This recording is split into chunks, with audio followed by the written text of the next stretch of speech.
Here's my forks, and here's the new fork tubes I received. These appear to be about the right length, so I'm not too concerned about that.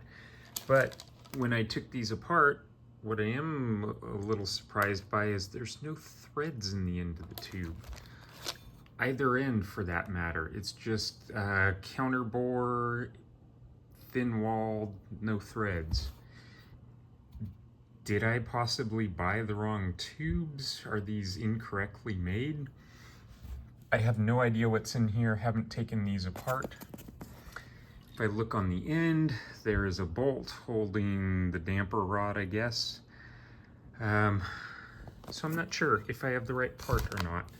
Anyway, I wanted to send this to you and see if there's any cause for concern before I send everything off to be repaired.